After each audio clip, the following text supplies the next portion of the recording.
So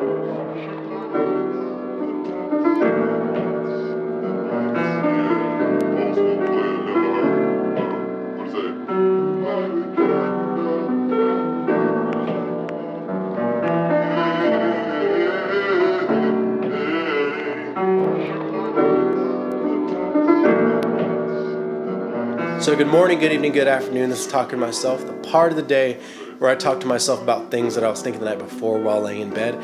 Shout out, of course, to all, 2,000 of you who are subscribed to me at the time of making this video. I truly do appreciate that, especially because I never ask. It really does mean a lot. And again, shout out to Fujifilm US for hooking me up with amazing gear. Whether or not I leave a great or bad review on your stuff, I truly do appreciate it. I'll be talking about the 50R in a couple of weeks, just giving my personal feedback on that. If I think it's a good buy-in right now, especially since a lot of people bring up the fact that you can get a GFX 50R for anywhere from $2,400 to sometimes we've seen them at around $1,800. And if that's a viable reason to buy into medium format, especially when you can pair it up with third-party lenses or the 50mm 3.5, which sometimes comes on sale for around $500. Today's video is going to be a little bit longer format. I'm literally just talking to myself with some things that I was thinking the night before.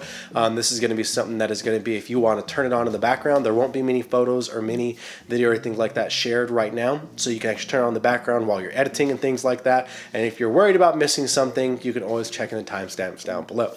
Now, whenever it comes to the topics for today, going to keep it very simple with some things I was thinking about. Something that I was hoping to get into a podcast with the guys with on the ALLC, but I talked to them quite a bit about it. First off, is this idea of being constrained by creating not for ourselves, but for other photographers, which basically is what Instagram, Twitter, Gala, Glass, and things like that, majority of the time is for. And the other thing is just talking about, basically kind of some weird, not fads, but some things that I've seen in some forums that I'll explain later from Leica, Fujifilm, Nikon, Canon forums that has to do with, what makes a good this, lens for portraits, etc. People talking about, oh, well, I'm not getting good shots on this in-body and things are blurry, it must be the camera or the lens, or people talking with Fujifilm about, oh, the autofocus isn't great for street and they're shooting wide open because I like the different look. And it's just a full gamut of conversations that I'm still understanding. And the first thing I want to talk about is this idea of who you're creating for on social media, because it is something that each and every one of us have to talk about. And I know I've talked about it multiple times, that I was having a conversation with someone about, in their opinion, they wish they could take colors in photo. I wish I could post my photos in color.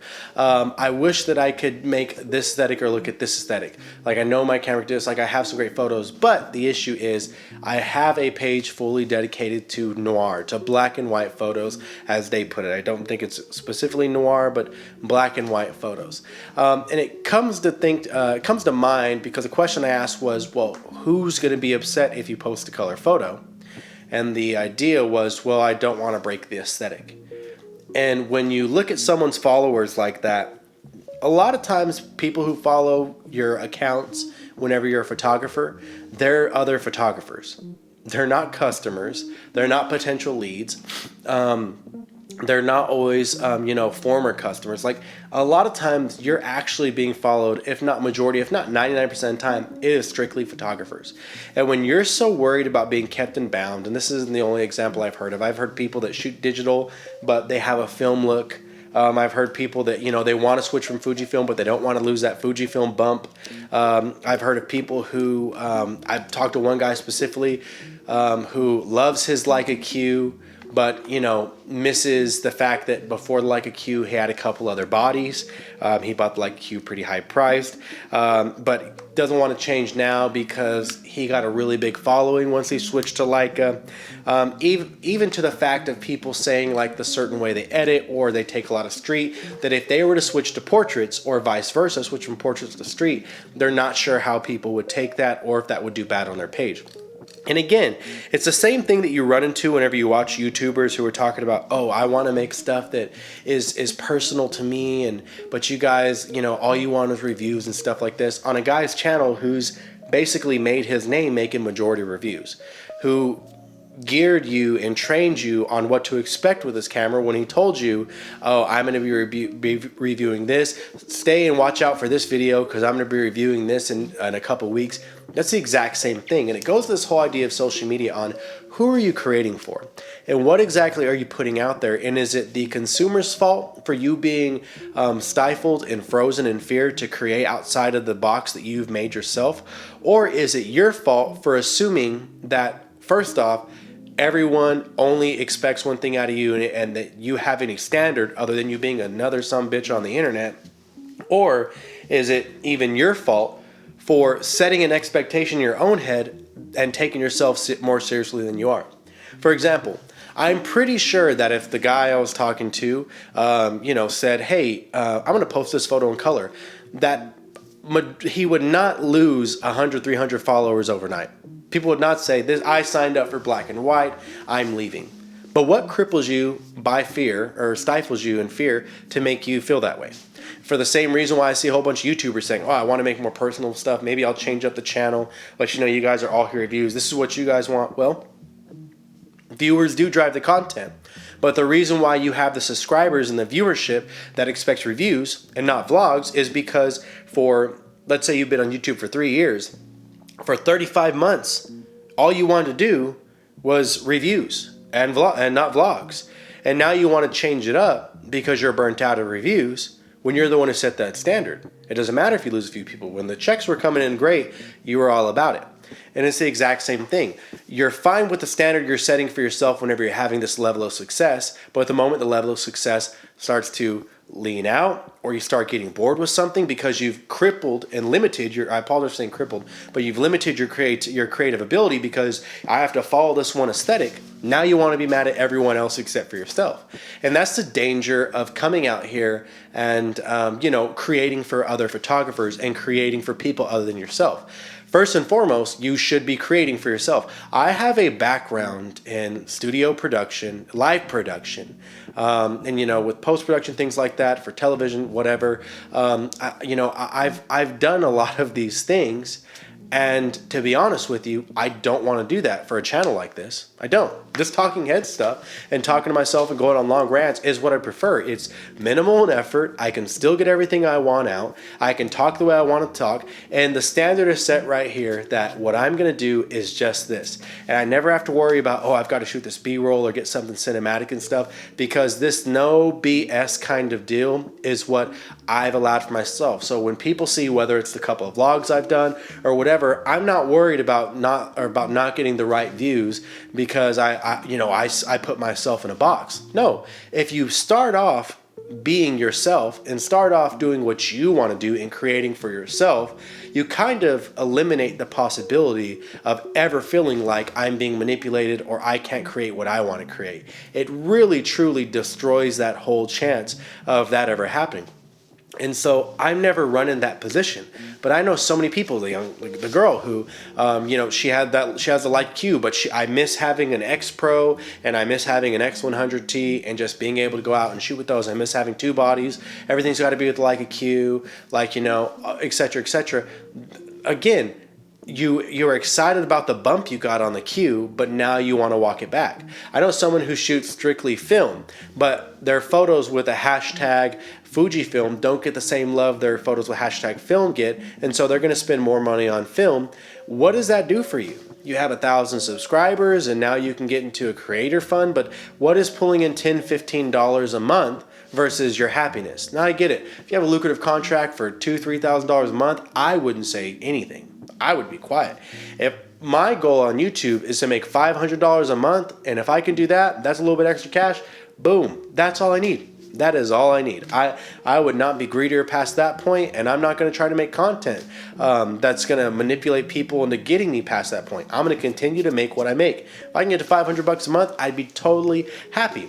And with that being said, though, I've set a standard for myself that I'm not going to create the same way everyone creates. I'm not going to do the dramatic B-roll. I'm not going to have someone follow me around with the camera. I'm not going to pretend like whenever I'm in the street, I'm talking about the shot I want to get and why I chose it. I chose it because it looks good. I hadn't come back, and I'm not the kind of person that scouts an area, walks it without a camera, takes photos on my phone, takes notes. I'm not that guy. I am literally the guy who shows up with a camera and says, dope, click, dope, click, dope, click. I shoot zone focus on all of my cameras. I can afford the ability to not have to really compose. I can just dope, click. Majority of my photos that I've taken over the past 2 years, no one's even seen. They're just for me, whether it's street, whether it's sports, like they're just for me. I don't even share them all in the same thing. So when I go out and I say dope, click, it's never from this place where I want to present myself as being deeper than I am. Like I may have deep thought, I may have long rants, but when it comes to cameras and shooting, you guys, this shit is easy. This shit is easy. You just hit focus and you go from there. That's why I can't understand why so many people. I saw this in a forum this last week. People were talking about. I was on a Leica forum. I'm a guy who's interested in other camera brands, so I'm in forums about different things. But I saw a group of guys that were talking, and this one guy saying, "Oh, he's laying out all the gear he has. I've got a Q2 monochrome. I just bought the M11. I had an M10R. I just sold it. I've got this, the Canon EOS R3 and all the L glass lens. The guy who, has all the stuff in the world, but he still takes the same crappy images." And he did. He talked about how, but I need a good lens for portraits. I don't know if a 50 is going to be enough, and I'm sure I need a Summilux, 90 millimeter, etc., etc. And then you had people going on there talking about, well, the 90 APO is not really that great. You miss focus a lot. And then you talk to these people about, well, the Summiluxes aren't that great. You miss focus a lot. And so you read more and you listen in, and these people are mad because on a rangefinder manual focus camera, they're having problems hitting at 1.4, 0.95 on a Noct, etc., etc. They're getting upset. And their first choice is to blame the camera and not blame themselves. Because in what world do we assume manually focusing on moving subjects, not even just still, but on models you're having to have move, and you're moving, it's not on a tripod, that we expect 100% accuracy? Listen, you guys, if you're going to switch to an M body, just be prepared for the first few months of shooting on that M body first and foremost, but also when shooting wide open for portraits, be prepared to miss a lot of shots, because it is a lot harder than using your old Sony and just having eye out of focus do the whole damn thing for you. Okay, that's why you see a lot of people, they don't mind on their telephoto lengths, on anything like that. This is one thing I love about some Leica shooters, but apparently from reading this forum, majority of people who get into Leica are still just bokeh whores who just literally want the M badge. But the people that respect photography and that know what to expect when you're getting into a system, I love the fact, my boy Leica Lee is a great example of this, stopping down, shooting at f4 because getting the shot is more important than having the same bogus ass bokeh. Okay, we have become such bokeh whores, not because it looks good to us and we were told it looks great to us, because it's fantastic, but because everyone said, forget focus, bokeh matters more. So now I was in a trail where people are posting photos they've taken on their 90 APO and their 75 millimeter and of course their 50 millimeter and stuff like that. One person had a 100 or a 110 or 135 or something like that. And they're posting soft ass images. Oh, it's pretty good. Look at the bokeh. And the subject, and I'm not talking about, they're out of focus.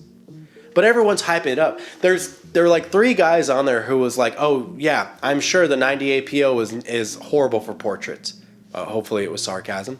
There were a couple guys saying like, I don't get why M shooters love to share their soft images because they have to rely on bokeh. It's a sentiment that is so damn true. Why is it that bokeh is more acceptable than the whole subject being in focus? It makes zero sense. I even know, what's amazing is I've heard and seen people online on whatever, in studio, you're shooting a blank white backdrop. No noise whatsoever. In studio, they're shooting it f1.4 at f2. They're not stopping down. Again, you have a controlled situation with flash and a blank background. Nothing. And you're shooting wide open. Even crazier than that, there were people that were brave enough on a forum. It was a Fujifilm forum. It was the bravest thing ever, where people were in. It's local to my area in San Antonio, and people were asking, or the guy was asking, "Hey, what are some places in South Texas, San Antonio specifically, that are great to shoot? Any of you guys have any recommendations?" And people started telling him, "Shoot here, here, and here. It's beautiful. There's green. There's flowers." And the images they shared were all wide open images where it's just a subject with the eyeball in focus and nothing but bokeh, because they shot on a 56 1.2, or they shot on a 50 to 140 f2.8 completely at f200 with just the head, or they shot on the 51.0. You can't see the scenery they were talking about. In what world does that make any sense? We spend all time as photographers, well, I gotta take them somewhere nice. I'm gonna go here or go here, and we're gonna take this photo, and we're gonna do this, and oh yeah, you're gonna love it because it looks like this. And then we return to people photos where you can't even tell where the hell they're at. It is the craziest thing to me all the time. It never makes any sense. We are so like, oh, we're telling a model, I need you to wear this, this, and this. Wear this, I want this theme. And then we're shooting wide open, and we're only shooting shoulders up. Because we don't want to shoot, full body. Why? Because a full body at 1.0 doesn't have a blurry background and amazing bokeh. And you guys may think I'm joking and being harsh, but I have seen it time and time again, to where people refuse to stop down in situations that require stopping down. And I'm not saying it per se, you have to stop down all the time, but where stopping down benefits you, or to where you've already taken 120 shots at 1.2, what is a shot at f2.8 gonna hurt you? What is a shot at f4 gonna hurt you? What is a wide angle portrait gonna hurt you? It's not. But you wouldn't believe how embarrassed and how weird people are. Why? Because we don't take photos for ourselves. We take photos for what other photographers say looks good, because that's what it likes. Again, if you think about it, your Instagram page is not mostly followed by random bystanders. It's followed by photographers. If you're watching this video right now and you take photos and you post them online, and that's mostly what everything is. If you're shooting film, digital, whatever it is, guess what? You're followed by 99% photographers. Period. That's it. Period. You're followed by 99% photographers. You're shooting to make other photographers happy. That's why social media doesn't matter. You're not pleasing the world. You're pleasing your peers. And what does that matter? You guys, you can't care what other, like, I get it. I respect certain photographers, okay? If Andre Wagner, if Steve McCurry, if Annie Leibovitz, if Stock Easy, if, Gadget Balan, if, Film.West, if a lot of these people, if they were to say, hey, kid, I really like your work. If Dido Moriyama were to say, hey, I like your work, man. I like this image. I like that stuff. I'd feel good. I'd be like, yeah, you know what? That's pretty good. That's pretty cool, man. I appreciate that. I like that, man. I like that you like my images because I like your images. There's a difference between that and between you uploading, deleting, making sure you get the right thing, the right aesthetic, the right edit, etc., because you want to get the most likes from photographers, from other photographers. That makes no sense. So are you making for yourself, and is the look that you're making your look, or is it every other photographer's look because it's the aesthetic that they want to see? And that's the thing you really have to ask yourself. And it's another reason why I get so just tripped out. The amount of photographers, I think it was D Preview, that they tested Fujifilm's 18mm f1.4 WR LM lens. How did they test that? They shot a whole bunch of shots in street wide open, and they critiqued the sharpness of the edges and throughout the field at wide open. At 1.4 in daylight. This is not a nighttime a test. It was daylight. They have a written review of it. And they weren't the only one that did that. In daylight, I'm shooting at 1.4. They're shooting at 1/4000th of a second in order to actually combat the sun. It makes zero sense. But that's what people do. They shoot wide open now because bokeh matters. I saw people talk about, hey, you know what, man, like, and again, you guys are probably going to think like, hey, let people shoot the way they want to shoot. Listen, I know people are going to shoot the way they want to shoot. That's why I don't say anything to these people. But two things you got to know about me. Number one, I talk a lot of shit. Number two, these are the same people that complain, or they'll complain about an image, or you know, in the same vein, they'll talk about, oh, you know, bokeh does matter, stopping down, or like it's a waste of a lens, like why use that, or oh, you know, bokeh's all that matter, depth of field is all that matter. That's how you get reviews like deep reviews, which everyone sincerely did not understand. But let's say this camera, for example. I shoot this camera, the X100V. You know, I've shot it before, X100T. But when it comes to cameras like this, even in my X Pro 2, with all my lenses, there is not a day over the past 2.5 years for documentary or for street. And for documentary, like let's say with the group of bull riders that I met with both times, whenever I was close up, whenever I am in an approachable distance, at 50 millimeters, 35 millimeter, and 28 millimeter, and 24 millimeter respectively. So for all of those focal lengths, I don't shoot really wide open during daytime at all. I don't. I just cut my loss. If it's a portrait and stuff like that, yeah, I'll try it, but I'm usually balancing it off with a flash. I'm always using zone focus. I don't even use the autofocus because zone focus is so much more reliable with getting everything in focus. And it's something that, you know, I had trouble understanding at first. You know, especially whenever you have a lens without the lines on here. And it's something that, you know, I had to get better at. Most recently in 2021 was whenever I started using zone focus more often and relying on that, stopping down and switching to manual focus on my camera. But it's amazing. It's amazing how, you know, with a 28 millimeter lens, I did this all the time with my Leica Q and my Ricoh GR3, and I'll do it again on the X100V when I get a WCL adapter. I already know I can stop down to f5.6. And at f5.6, everything from 2.5 meters to infinity is going to be in focus. And as long as I'm respecting that 2.5 meter distance, I don't have to worry about anything. I'm in focus. I already know that with a 35 millimeter, I can do the same thing at f8. And again, f8 and forget. Set it f8 and forget. For street photography, this is perfect. I'm in manual focus. I don't have anything in the way. I know that everything is going to be in focus. I know that I'm good. And now, because I don't have autofocus in the shutter, I'm just take a photo, take a photo, take a photo. There is now no delay. I'm not missing photos. I'm not missing focus. I'm not missing the situation. I just pull it up, take a photo. Pull it up, take a photo. Pull it up, take a photo. And with 28 millimeter, not this 35 millimeter, the deal gets even better. You're able to take even better photos. You're able to get more in there. You can never miss a photo. It's literally amazing. People talk about snap focus in the Ricoh. Listen, I would recommend right now, everyone, if you want, if a Ricoh GR3 or GR2 is out of your price bracket, see if you can get an X70 or an XF10 and employ the same thing.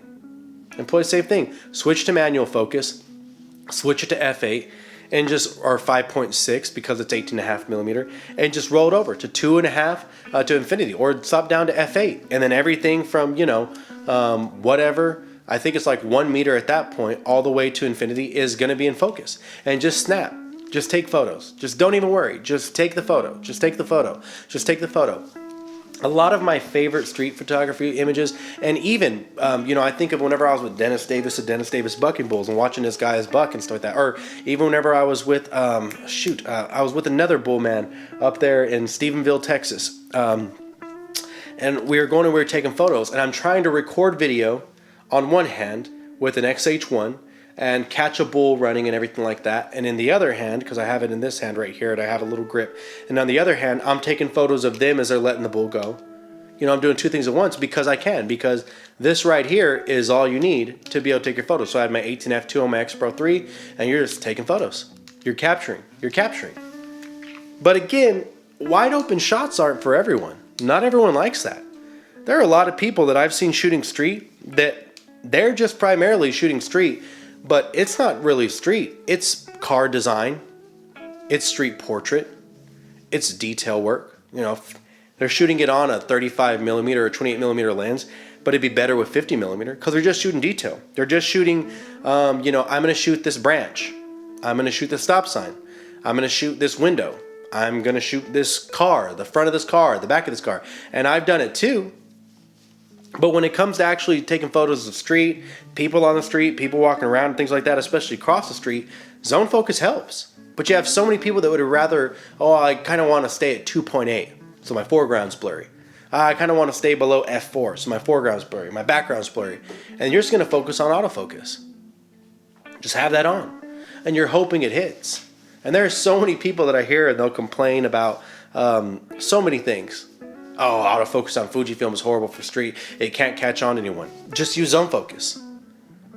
Why are you shooting at f2 at f2.8 and getting mad because you don't have everything in focus? If you would shoot zone focus, if you would stop down your lens, you could get so much better results from all of your cameras. Not just that.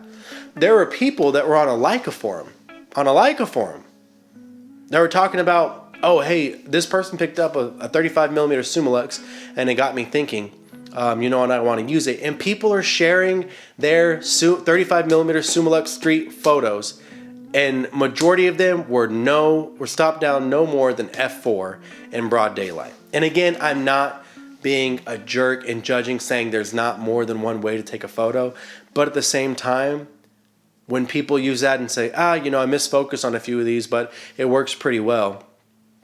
Dude, you have a perfect opportunity. The meter's right there on top. The scale's right there on top. Instead of having it to your eye, you have the perfect opportunity to just stop down and just snap. Stop down to f11. Stop down to f8. Leica glass has limited diffraction throughout the lens at all f-stops. You have the perfect opportunity to stop down your lens and to make a great image. But again, we're wrapped up. We don't make images for ourselves a lot of times. We make them for other photographers. At the end of the year, every year, I either delete my Instagram or I wipe it clean, depending on what kind of relationships I build up. And this year, I wiped my Instagram clean. So all the stuff that got me followers from other cowboys, from bullmen, from people in the PBR, from baseball players, for those guys in the league in the San Diego Padres organization, et cetera, from members from La Liga, from the ULS, etc. That whole deal is gone. It's not there anymore. And so now I have different workup. And it may not be appeasing to everyone. It may not please everyone. A lot of people may unfollow me for it. It's not sports. It's not what I thought it was. It's not this, that, and the other. But you know what it is? It's me. I shoot a lot of street photography stop down. You guys may not see it, but I shoot a lot of street photography at f8, at f5.6, at f11. And yeah, I'm not getting bokeh. Whenever I shoot a street portrait, I'm not getting, you know, this amazing blurred out background. But it's me. I'm getting what I want. I'm getting everything in focus. I make an image that's pleasing to me. For a lot of people, you know, whenever it comes to my black and white or whenever it comes to my color, things may be a little bit saturated. That's one complaint I got on my Leica images was, is this really Leica? It doesn't have the Leica pop because I don't saturate colors. And to some people, they may hate that. But to me, it's me. In my videos, I may not go through and tell you the same specs about this X100V that every other person's told you. I'm not going to tell you the specs in the GFX 50R, and I'm not going to have amazing B-roll to you know, keep you, you know, top. That's not me. And I'm not going to pretend like it's me. And so I'll continue to not pretend like it's me for the simple reason as this. At the end of the day, no matter what, you've got to ask yourself, am I creating for myself or am I creating for someone else? And if you're creating for someone else, your work has never been yours. And if that's the case, when are you going to start? That being said, hope you guys enjoyed it. Talking to myself, have a good one.